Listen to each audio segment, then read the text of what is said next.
ഒരു കാലഘട്ടം കഴിഞ്ഞിട്ടുണ്ടെങ്കിൽ നമുക്ക് മാനസികമായിട്ട് നമുക്ക് പല കാര്യങ്ങളും നമുക്ക് ചെയ്യണം എന്നുണ്ടാകും. പക്ഷെ നമ്മുടെ ശരീരം നമ്മളെ അതിന് അനുവദിക്കാത്ത ഒരു ഘട്ടത്തിലേക്ക് പോവുകയാണ്.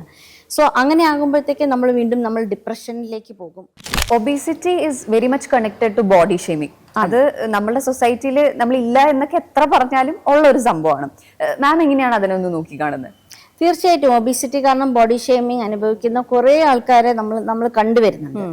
പണ്ട് നമ്മൾ കേരളത്തിൽ പറയുകയായിരുന്നു, നമ്മളുടെ കോൺസെപ്റ്റ് ഓഫ് ഒരു ബോഡി ബ്യൂട്ടി എന്ന് പറയുന്നത് സ്ലിം ആൻഡ് ടെൻഡർ ഒന്നുമല്ല, കുറച്ചൊരു കുട്ടി താറാവുന്ന മാതിരിയൊക്കെ ഇരിക്കണം എന്നുള്ളതാണ്. പക്ഷെ ഇപ്പം അങ്ങനെയല്ല.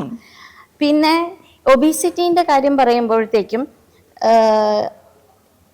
നമ്മളിപ്പം ഏറ്റവും കൂടുതൽ ഇമ്പോർട്ടൻ്റ് ആയിട്ട് നമ്മൾ കണക്കാക്കുന്നത് എന്താ? നമ്മുടെ ഹാപ്പിനെസ് ഇൻഡെക്സ് ആണ്. അതേമാതിരി നമ്മുടെ ക്വാളിറ്റി ഓഫ് ലൈഫ്, ഇതെല്ലാം നമ്മൾ കണക്കിലെടുക്കേണ്ടതുണ്ട്. ഒരു കാലഘട്ടം കഴിഞ്ഞിട്ടുണ്ടെങ്കിൽ നമുക്ക് മാനസികമായിട്ട് നമുക്ക് പല കാര്യങ്ങളും നമുക്ക് ചെയ്യണം എന്നുണ്ടാകും. പക്ഷെ നമ്മുടെ ശരീരം നമ്മളെ അതിന് അനുവദിക്കാത്ത ഒരു ഘട്ടത്തിലേക്ക് പോവുകയാണ്.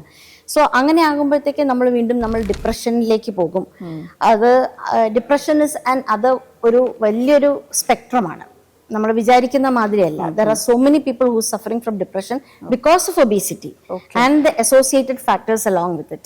പിന്നെ നമ്മൾ വേറൊരാളുടെ മേലെ ഈ ഒരു അസുഖം ഒബീസിറ്റി കൊണ്ടിട്ട് തന്നെ വേറെ പല അസുഖങ്ങൾ ഉണ്ടാകുമ്പോഴത്തേക്കും നമ്മളൊരു ഡിപ്പെൻഡന്റ് ആവുകയാണ്.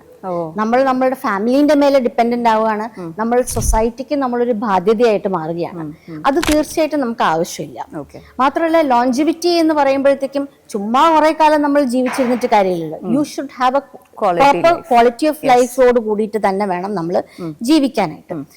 അപ്പം അതുകൊണ്ടിട്ട് തന്നെയാണ് ഒരു സയന്റിഫിക് ആയിട്ടുള്ളൊരു ആസ്പെക്ട് വേണം എന്ന് അതിനെപ്പറ്റി ചിന്തിക്കാൻ, ആ ഒരു കൺസെപ്റ്റിലേക്ക് വരാനും അത് ലോഞ്ച് ചെയ്യാനായിട്ടും ഇടയായത്.